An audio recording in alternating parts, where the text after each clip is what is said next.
Welcome back to New Rockstars. I'm Erik Voss, and as it becomes more evident how the MCU that we have known has been crafted and manipulated by Kang the Conqueror for the Avengers, the question now becomes, how do we kill this guy? Not that I ever want to say goodbye to what Jonathan Majors is bringing to the MCU. I'd honestly be okay with giving this guy the mic to monologue while he munches on fruit in every movie from now till the end of time. Thing about Kang is, he actually could do that. Hide your apples, because no matter how many times you defeat this guy, he always comes back as some variant. 3,000 moves ahead of you. So the question of how to kill Kang isn't just a plot premise for conflicts like Quantumania, Kang Dynasty, and Secret Wars. It's really a question that's fundamental to Kang's core identity and how complicated and formidable of a threat he will be to the Marvel heroes. So let's break down Kang's history in the Marvel comics, the fights he's been part of, how he's been defeated each time, and how ultimately Marvel Studios is probably gonna do him in. Kang the Conqueror was first introduced in Avengers number 8, 1964, but the character of Pharaoh Rama-Tut was actually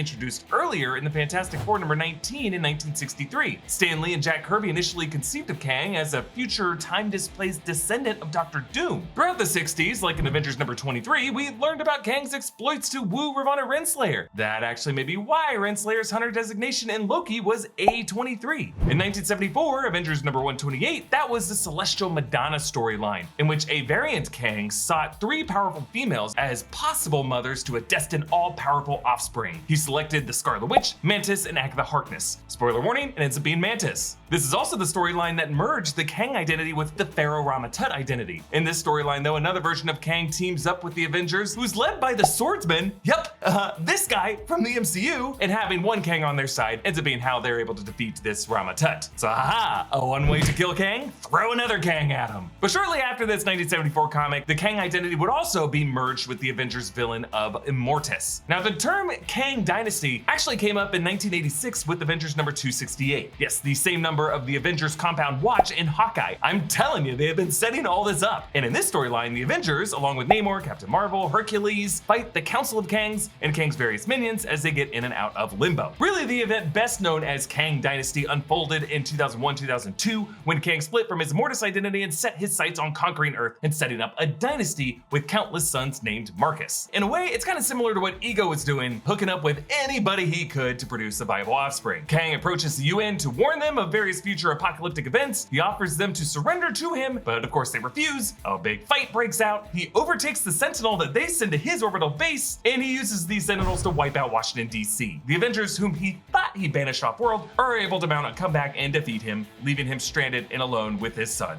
Now, Disney Plus's Moon Knight referenced Kang a few times, including a QR code taking us to a 2019 Moon Knight Acts of Evil comic in which Moon Knight races through time against Kang to acquire 3 totems of Khonshu. The way Moon Knight's able to defeat Kang is by using several alternate versions of Moon Knight. So another tactic to defeating Kang. Double and triple up against him using your own variants. In fact, you could argue that's what Loki and Sylvie did. But I think this specific citation in the Moon Knight final episode tells us that Marvel Studios might be pulling from the more modern era of Kang. And I think the likeliest option for the events of Kang Dynasty would be the 2017 Avengers Unleashed Kang War storyline written by Mark Waid. This storyline really is most logically consistent with the rules of the multiverse laid out by Jonathan Hickman's Fantastic Four logic through the Time Runs Out storyline and the 2015 Secret Wars storylines, which of course is what Avengers Secret Wars is probably going to be adapting. Based on the way Reed Richards described the multiverse and incursions in Multiverse of Madness, that just really seems to be the direction Marvel Studios is going in general. In this Kang War storyline, Mark Waid established that every form of Kang that had been introduced up until that point in Marvel Comics were the result of one origin Kang and the final Kang known as Kang Prime. Kang Prime sits at the end of time, but when this guy started, each time he went back in time, he created a new branch timeline and a new version of Kang that resulted from it. That's how we got Pharaoh Rama-Tut. That's how we got Immortus. That's how we got Scarlet Centurion, another form of Kang, etc., etc. But Rama-Tut, as the first instance, was what initially corrupted Nathaniel Richards with a lust for power. Actually, the artwork of Rama-Tut from this 2017 storyline was the artwork that the Moon Knight team deliberately chose to form their Kang Easter egg. So I'm telling you, you gotta read this comic storyline. I think it's gonna be important. If you've watched a lot of our channel, you've definitely heard us mention Helix mattresses, which is where we all go to sleep after wearing ourselves out, making videos all day, and where we dream up our most outlandish theories. We love Helix, and that's why we are so stoked to hear that the same people who make Helix mattresses are leaving the bedroom and entering entering our waking life with a new company called Allform, which makes custom sofas. Allform makes it easy to pick a sofa that's the right size, color, shape, and fabric for you and your home. They've got everything from armchairs and love seats to 8-seat sectionals. Your custom sofa ships to your home for free in just 3 to 7 days, and you can assemble it yourself easily once it arrives. New Rockstars editor and producer John got a brown leather armchair and ottoman from Allform and absolutely loves them. That's a nice chair.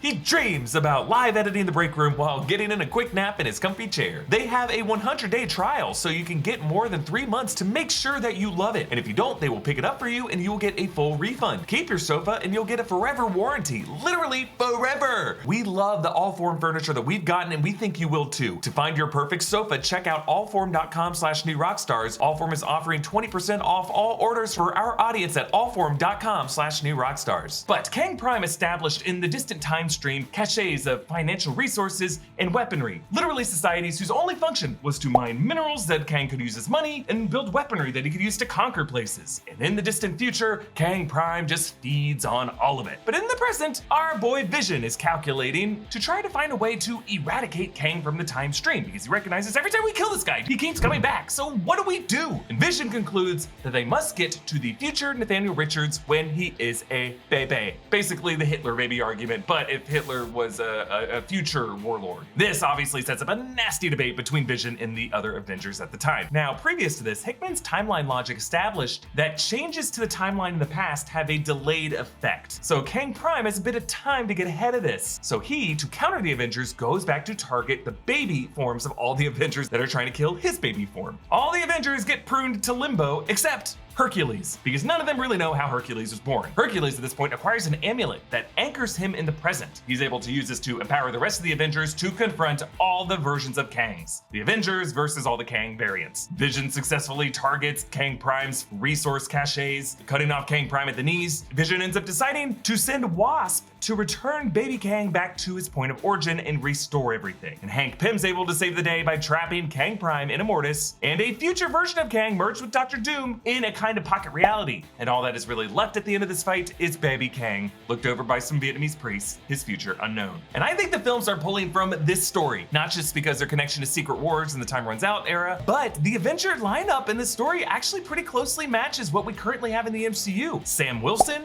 Hercules, Mighty Thor, Spider-Man, Wasp. Vision in the storyline could be swapped out for Doctor Strange, a guy who in the MCU loves to do grand calculus of the multiverse in his head to see future events. I have theorized that the film Avengers Kang Dynasty will be the Avengers and the Fantastic Four in this kind of time war against the full Council of Kangs. And whenever you're structuring an epic story like this, one person versus group or group versus group, it helps to set up multiple tasks in a kind of numbered list. Like think about it, the 6 Infinity Stones of Thanos, the 5 names on the Bride's death list in Kill Bill, the 6 Horcruxes of Harry Potter and Voldemort, the 7 evil ex-boyfriends that Scott Pilgrim has to defeat. And if we look at it this way, I think Kang Dynasty will be these 7 alternate forms of Kang in their line of succession. He Who Remains was the first, the Kang at the very end of the line, and thus would be least worried about by the others. And then after that might be the Kang in Quantumania, then the Kang in Loki Season 2, then Pharaoh Ramatut, then Scarlet Centurion, then Immortus. Each of these increasingly more dangerous than the last as we head up the line toward the Kang on the throne,